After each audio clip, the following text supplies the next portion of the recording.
guys, welcome to Just a Thought, a new segment that I'm planning on doing regularly if these guys are willing to be here. Today we're going to be talking about something that's a little bit controversial, just for funsies, religion. So to start off, I think we should just go through, introduce ourselves, and state kind of what our beliefs are, what our stance is on this topic. And just to verify, this is not going to be a debate of any kind, just a open discussion amongst friends. So, you know me, just a boy, David, and I am an atheist. I don't really have any religious affiliation whatsoever. And Tucker? I'm Tucker. I am a non-denominational Christian. You're going to have to explain what that means later, because I'm not 100% sure what that means. And Jordan? I'm Jordan. Again, no essential religious beliefs, just trying to live in the moment, do what I can. So, we'll get to that more in depth, but so would you consider yourself agnostic, atheist? I like to think of myself as optimistic. I like to think that there's some sort of silver lining in life that is kind of out of our control. Okay. But we can't really do anything about right now. We just kind of have to do what we're given with. Basically. Okay, we'll get back to that. Okay, so now you've got kind of a general idea of what each one of us believes, and I think we should go through and break down kind of where those beliefs stem from, what those beliefs are. You'll have to explain how you are a non-denominational Christian, because to some people that would be kind of confusing. And I guess I'll just start. So I do consider myself atheist. I don't believe that there is an all-powerful being or beings. I don't have any solid religious feelings about anything. My reasoning behind that, and it took me years of contemplation because my family is very religious. It took me many years to get to this point, and what I would consider my main reason is history. If you look back to, let's start with the Greeks. They had dozens of gods. They all lived up on Mount Olympus or in Hades or in the sea, things like that. And that was their belief. That was a solid, if you told them that was not true, they would probably kill you for it. Over in China, they've got all their own types of deities, gods, all that. The Egyptians, the Romans, everyone had their own set of beliefs. And Christianity is one of the younger religions in the world. So to me, when people are like, that's how it is, it's how it's always been, I've kind of been like, but that's not how it always has been. History shows that that's younger, and then Islam is even younger, and there's, 1 billion people following that. And then, on top of it, the fact that to this day, people have so many different beliefs. You're non-denominational, but then other people would say that you're wrong for being non-denominational. It's just confusing to me. It's like, well, how can there be one answer when everyone has their own answer? And that's kind of where I am with that. So if you wanted to go ahead and elaborate on what a non-denominational Christian looks like, what the belief system is. All right, so as I've mentioned before, I'm a non-denominational Christian. Just to break it down for you, for those of you who don't know, Christianity is broken down into multiple sectors, different beliefs. You could be Catholic or Protestant, and there's subsectors in that. I chose to be non-denominational because I want to pursue a comprehensive faith, so to speak. These sectors have different specializations, like evangelism, going out and spreading the word, or working through God with your talents. And I believe that I could apply all different types of specializations and just overall have a very comprehensive experience in the Christian faith. And by being non-denominational, there's a very neutral pursuit of all of those. Okay, so you and I have talked about this pretty in depth before. You're kind of a unique case, which is why I wanted you to be in this video or in this podcast deal, because you have found a way to do religion in a way that helps you basically just be a better person. Would you agree with that statement? Or okay. And the way you had just described it is you don't want to be denominational because it constrains you to one set of moral values. Well, I'm of the belief that denominations tend to divide a church, and I believe that as Christians, like a huge value that we hold is establishing camaraderie and community. And I believe that if we get too serious about these denominations, that we kind of break down that value, and that's something that's pretty important to me. Right. That makes sense. So you believe that the overall ideals of Christianity are more important than your denomination of it. Yes. Okay. You're all like going for one cause and all stem from one thing. So you're not looking at what it was divided into. You're looking at the religion as a whole. Mm-hmm. That's really cool. That's an interesting stance because not many people in this world would do that. And even other Christians probably like. Oh yeah, some severe ones probably wouldn't like that. No. Yeah. It's The Catholics, many Catholics I know are very staunch. You're Catholic or you're not. Yeah. And that's nothing against Catholic people, but that's just how they are brought up to, in their beliefs. So we'll touch more on your beliefs here in a moment. Now, Jordan, you have kind of your own unique stance. So you haven't classified yourself as atheist, but you are also not religious. Am I understanding that right? Yeah. Okay. Yeah, in a sense. So I guess my first question, if we're going to be just blunt about it, is do you believe in a God or an all-powerful being, creator? I believe in a God in a sense that he or she, black, white, I really don't know if he's even like in a human form. I just want to believe that maybe there is something that has provided not only like everything but an explanation for everything. So including like light rays, protons, electrons, neutrons, everything that's science. I believe that he, she, it had an underlying foundation to which create that off of, and give us an explanation for everything. Okay. In that sense, I don't believe that he just like created everything and boom, it was God. Everything traces back to God, because I mean that just sounds to me kind of like a scapegoat to not explain everything. And that was something I was going to touch on too. One theory that someone had mentioned to me that I thought is decent, but also not. If there is or was a God or a being of great power, is it not possible that prior to the Big Bang, they lit the match, essentially? They lit the fuse to start it all, and then we're gone. Something in that sense. However, my argument against that, not argument, but my thoughts against that is tracing back to what I mentioned about, the Greeks having all their gods and stuff. Why did they believe those things back then? And to me, the answer to that is because they didn't understand the scientific stance. Why does the ocean get mad and swallow ships? Because Poseidon's upset. Why is, there lightning coming down from the sky? Well, Zeus is having a bad day. And I think that just comes from humans' nature to like give an explanation for something. If you give something a name, you're less afraid of it. You feel like you have more control over everything around you, which has always been a human characteristic. Right, and the way you put it is you're scared and you don't understand. When you don't understand, you legitimately try to rationalize it. And in the modern day, you don't see many people being like, oh, it's a storm, God is angry with us, because very easily science can explain what that is. And I think the greater mystery nowadays is what comes after life. And that's where I'm feeling most people's religious views still stem from, because that's a question that I don't think we'll ever be able to solidly answer. And only those people, certain religions, could hold one answer that they believe in. Right, something to give you comfort. I mean, if you're scared of death because you don't know what comes after, if anything. So you create a magical place or a magical after that would be a comfort.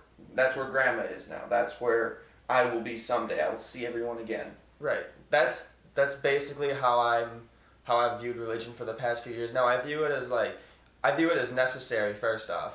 I view it as like, if humans are scared, they're always gonna find some way to like have faith and have hope in something. If they don't know anything, they have no faith. Right. So every culture, every group of people, I believe, has come to some sort of like conclusion, like Hinduism. Hinduism is the oldest one that I think I know, and they believe in reincarnation because they want hope that this life is not it. They want hope that everything that they've done good in this life, whether the amount of negative energy they may have received, they want hope that everything that they've done positive is reciprocated in some way, whether like spiritual, whether not in this world, whether in that state of nirvana that they talk about. True. I didn't know you knew so much about Hinduism, but yeah. So Chuck, you've been kind of quiet on this. I mean, how are you feeling in regards to this? Well, as you guys have previously stated, you feel that kind of a foundation for following religion, a motive for following religion, is based upon fear and what comes after death. And for me personally, at least with my experience with Christianity, I would say that it's very much different from that. I would say that a prime motive for pursuing Christianity, at least, is the fact that many individuals are broken. I can tell you that the moment I decided to pursue Christianity was when I discovered that I was broken and that my life was out of my control, and I wanted to pursue life for a greater meaning. My motive was to live life for a greater meaning, and it wasn't necessarily about like, what comes after death. It's like, what am I doing here and now with my life, and what can I do to make it better? And ultimately, I found that God provided a great opportunity. Okay. So, and when you say a greater life, you mean for the world, not just you. For the world, yeah, indeed. Okay. Living for a greater motive than just myself. Right. And I know you've done quite a bit. You're in a fraternity, Christian fraternity, am I right? Not a Christian fraternity necessarily. Some of our values do derive from the Bible. But yeah, we do a lot of service in the community. We work with the Bolton Refuge House, helping out victims of sexual assault and domestic violence. It's great to be a light for those individuals in that manner. And on a national level, we also serve individuals who have type 1 diabetes, like hosting charity benefit walks, raising money, Okay. and volunteering. So charity and things like that. Yeah. Okay. And I'm also involved with Campus Crusade on UW Eau Claire campus, just helping to spread the word to other people, providing people with an opportunity to be able to pursue Christianity if it is their choice. Right. And you bring up a great point there, that choice is key. Mm-hmm. And another thing that and this is why I love you, Tucker, because you're very hardcore in your beliefs, but not in a negative way. And I think you said that you wanted to be a light for people or offer that opportunity. And I mean, you can sit here and have a discussion with me and not at all try to change my views. And I appreciate that. That's rare in the religious community and for atheists as well. There are people that believe what I believe and are very horrible towards those who have different beliefs. And I don't like that. But I think that the biggest thing that I find wrong with religion is the way people interpret it to be a negative thing in the world. Obviously, we can look at Islam, a very, very peaceful religion that is all about preaching peace. At least most of it is very peaceful. But then you've got these small pockets of people that somehow interpret it to mean let's cut people's heads off and blow things up. And that's one negative. But the things that you and your group do with things like charity and, just support for the community is where I think religion is a great thing, despite my beliefs elsewise. But let's move on here. Oh, can I ask Tucker one question before Absolutely. we continue? Can you elaborate when you said that you were broken? You said something about that and then you just continued, and I really want to know what you meant by that. Yeah, so I came from a very dark place, and I decided that it was going to be beyond my control to get out of it. And when I discovered Christianity, I discovered the opportunity to be able to leave this brokenness. So, like, I guess to provide an example, some people experience like drug addictions, for example, and Alcoholics Anonymous provides a great program for some individuals who have like issues with alcohol, and in this program they also provide you with an opportunity to become more spiritual. And one of the stages of this program is accepting that you're not in control of that addiction and that you have to depend on a higher power in order to combat it. And I guess that's one example of brokenness. Not for me personally, but just to provide an example of what brokenness would mean. Does that kind of answer your question? Yeah, totally. So let me see if I can wrap my brain around it in a more concise way for me. So, brokenness is something that you feel is damaged within that cannot be healed yourself, or would be much easier to heal with the help of God or religion. You can go about it like trying to heal your brokenness by any means in a worldly sense and will not achieve it. And I believe that God has the healing hand, or has the ability to heal you in the way that you've wanted to be healed. I guess I'm answering your question. Okay. Does that answer your question, Jordan? Yeah. Yes, it does. I think I get it. I think that makes sense. Okay. So, we've already kind of touched on this. We've been kind of jumping back and forth, but science. It's the big argument in the religious world is how much science do we believe before it starts to impede upon our faith. Obviously, in the Catholic world, Pope Francis has really taken a stance on, guys, God and science are not two different things. And that's made a lot of people upset and also made a lot of people go, well done, good step forward. So, Tucker, I think you would be the best to give us your view on it since you are the religious one of the three. Yeah. So, let's start. I mentioned the Big Bang. Mm-hmm. That's a theory. It's hard to prove. Mm-hmm. Do you believe that it's a real thing? Yes, I do. Simple enough. So, then the next big one is evolution. Yes. Okay.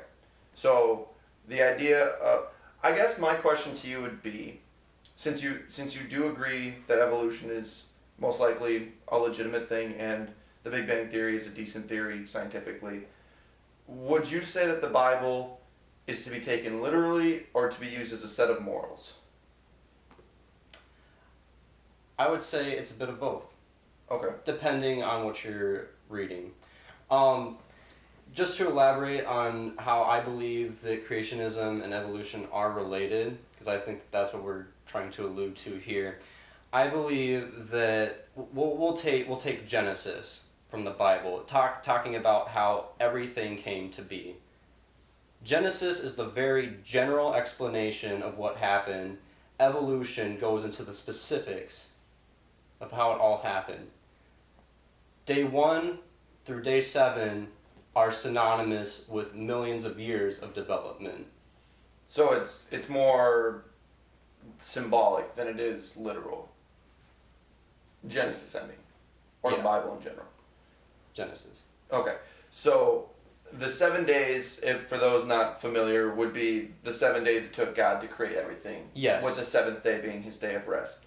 And that would include space, earth, animals, everything. And you're saying that is more of a symbolic meaning of the entire span of time. Yes. Okay. They both intertwine, essentially. And just to mention before, because I mentioned that I believe that some parts of the Bible are meant to be taken literally and some symbolically, when I mention literally, I'm talking about, like, practicing certain values, like repenting from certain sins. That's what I mean when I Okay. say literally. Just to clarify. So you don't mean that, Like, you know, I being don't- swallowed by a giant fish. I don't talk about, or when I like talk about being literal, I don't talk about like going out and killing thousands of people, Right. essentially. Or killing your brother. Yeah. A cane.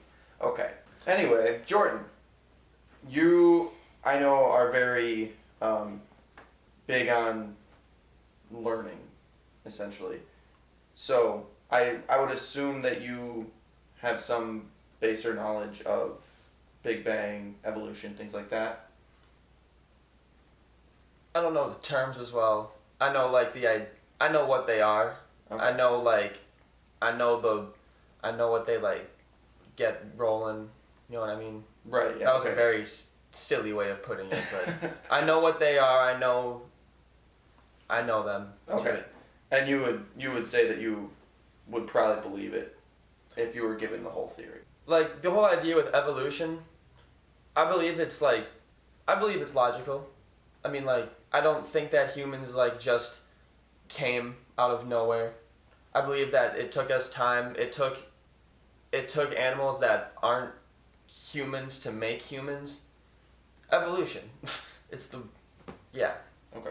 And then, yeah, basically where I stand on that. Okay. Sounds good.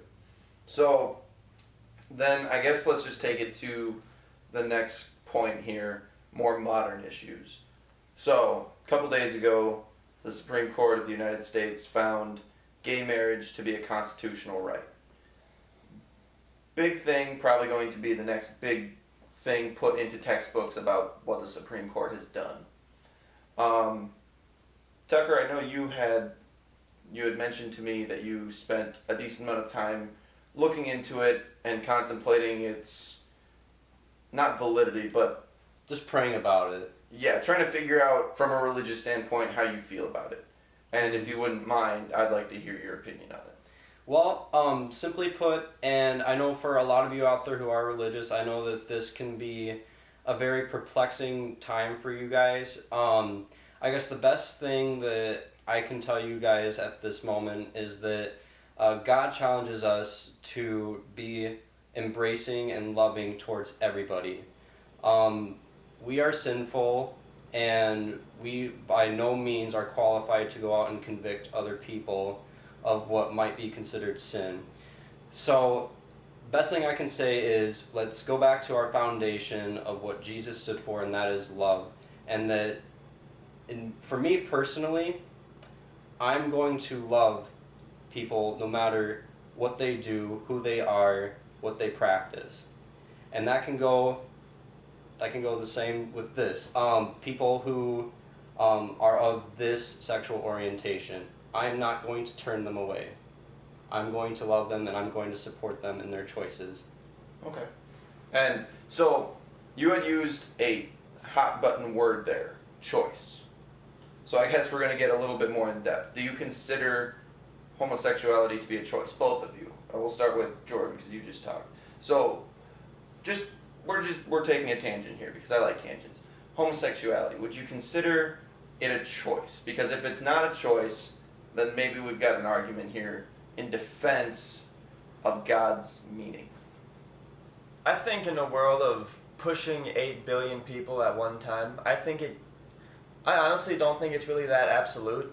I feel like it could be a choice, but I also feel like people are driven to practice it by something that happened in their past, something that they were brought up in that maybe have triggered that. Like, for instance, a son who lost his dad at an early age and was with his mom his entire life and grew those motherly traits. And eventually, over time, I could see him turning into a homosexual. And same with a daughter in the same sense. Like a fatherless daughter, you know, there's that whole stereotype of girls with daddy issues. Right. And I feel like after a while they want a certain sense of rebellion or something in the lines of that. I don't know. I really don't feel qualified enough to answer that question, but I also feel like, again, it isn't a choice for some people. I feel like there are some people who are born with that trait that they have learned to develop, understand, and accept as time goes on. And here's what I lived in Kentucky for a little bit, and nothing against Kentucky, but there's more people willing to out and say that being gay is a choice and it's the wrong choice. And while I was there, whenever I heard that, I would bring up the point, so it's a choice. They would say yes, and I would say, all right, right now, choose to be gay. Do it for me right now. Be attracted to the same sex right now, because you can choose to do so. And obviously you can't. And I believe we're all straight here. If I asked you right now to be attracted to Jordan Tucker, could you do it? No. That's how I would argue that it's not a choice. We all have a friend, Thomas, who is gay, and I know very well, is not at all attracted to women, and if he tried, he would not be able to. And I know he did try because he didn't want to be gay when he was younger. So, in that sense, I feel like people that argue that it's a sin and it's wrong, but at the same time say that God has a plan for everyone and created everything, are basically saying that God is wrong. Would you think that statement I just made, Tucker, is accurate? Could you repeat that? Yeah, that was a lot of stuff. So, basically, being gay, if we are assuming it is not a choice, because I don't believe it is, and you are of the belief, or people are of the belief, that God created all, and that God has a plan for everyone, then if it's not a choice, that means God made them that way. Yes. Then it can't be a sin because he made them that way. And if you call it a test, but it's not a choice, then God has set them up to fail. I don't think that God would do that to people. Precisely. I feel like if we are assuming that there is a God, or gods, however you want to look at it, and they control all, then being gay is not a sin. Right. We're getting really philosophical here, but that is just something that I thought we could touch on. But did you want to share your stance on the Supreme Court decision? Yeah, I personally am in support of people practicing gay marriage. Like I've mentioned before, as a Christian, I believe that generally speaking, we are to embrace and love everybody around us, and that we should just be understanding of God's real intentions, and it's the fact that he created everybody in his beautiful design, and that he would not turn somebody away. Just as he challenged Jesus to do, he told Jesus to go into this world and to embrace and love everybody despite who they were. We should do the same. And I completely agree with that. And that is kind of how I think religion should be. If people are going to practice faith and do it right, it should be always in an effort to improve people's lives. And I think some people that, are anti-gay feel that they are doing right, but it's also like they're trying to enact God's will, in a sense. And if my understanding of at least Christianity is accurate, humans are not supposed to enact God's will. We don't understand what he wants. Is that correct, or? Yeah, like I've previously stated, we are not qualified to condemn anybody. We are here to live like Jesus did, and we're not here to persecute. Right, and to me, it's there's so much good that comes from religion. My mom is currently suffering with multiple sclerosis and is homeless. Essentially, she's staying with a friend, and she doesn't go to church or anything, but her boyfriend's church is trying to find her a house and raise money for it. She's never been there. She's never met those people. And to me, that is what religion should be. An organization with strong moral beliefs that look to help and improve. Because what else is there in this life? If you're going to live your life being hateful and angry because God told you to, that seems like a pretty shitty God, in my opinion. And I don't think that's what the Bible actually says. Yes, Jordan? Do you think that they would go through all that trouble if they weren't religious? If they weren't Christian, do you think they would still do that?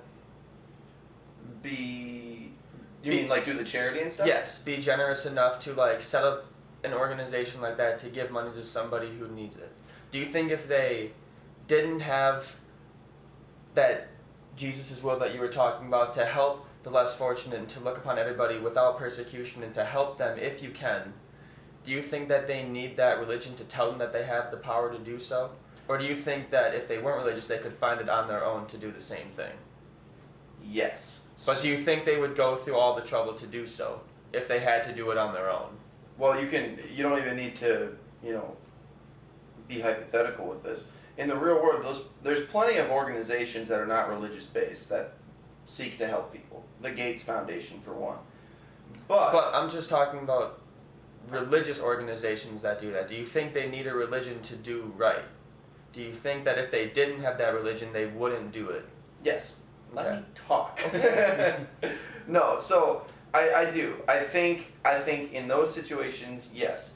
Without the religion, it wouldn't happen.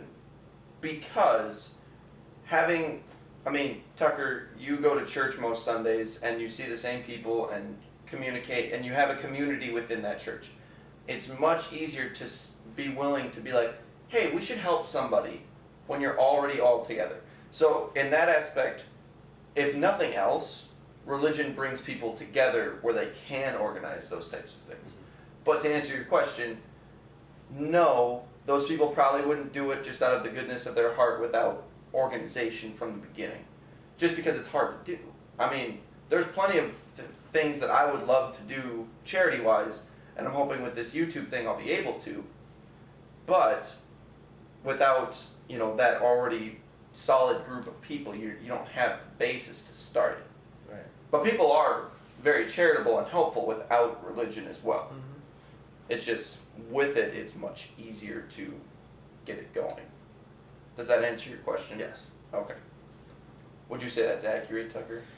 To an extent, I just want to clarify that if you are religious, no act of goodwill is going to make you more loved by God. Right. Like, you have already earned His unconditional love just by accepting Him as your Savior. Okay. Well, do you think people... See, and I don't... It's never been my experience that people in religious communities that organize those things are expecting anything in return.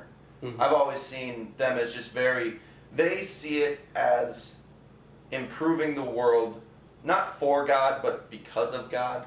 They are God's people, and they're going to help make other people's lives better. And that's just been my personal experience, because a lot of my family is religious, so I've been around it a lot. But I don't think anyone that's doing nice things to impress God is probably not the best person, in my opinion, just because it seems very selfish, Yeah, it's for His will. Right, and you're not going to impress God by doing it because you can't. Mm-hmm.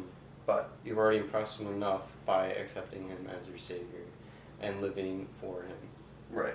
So that has pretty much wrapped up everything that I had planned and a lot more. We kind of got off on our own little tangents, which I love. I love tangents. So we've covered different views. In my opinion, as an atheist, the biggest thing is to just accept people regardless. I mean, Tucker, you and I have been friends for many years and have very, very, very, very different views, and it has never once caused a problem because we're both completely okay with it. And I think that's how it needs to be in the world. If we could all just be like that and be happy to be who we are and believe what we believe and not prosecute others or judge others for what they believe, this would be a much happier world. And I think religion definitely has its place, regardless of what I believe or what you believe or what anyone else believes. I think it has a very solid place in people's minds, people's hearts, and people's lives, because, charity, things like that. And for you, it may very well have made your life immensely better had you not found it. Mm-hmm. So, anything else that you guys would want to put out there about religion, about your stance, anything? Well, I mean, just generally speaking, in pursuing something like Christianity, the motive isn't necessarily to find an opportunity just to perform charity or anything like that. But it is more to pursue life for a greater meaning. And if that's something that you are looking for, then I would ask that you pray about it. I just wanted to thank everyone for listening. Hope you enjoyed. Hopefully soon we'll be doing more of these with other people as well. Got a few friends who wanted to talk on some topics, and I'm sure you guys will be back from time to time, except you, Tucker, because you have to go to school, loser. Yeah, I gotta do what I gotta do. Go to frat parties and stuff. But anyway, No. thank you. Thanks for listening, guys. Have a good one.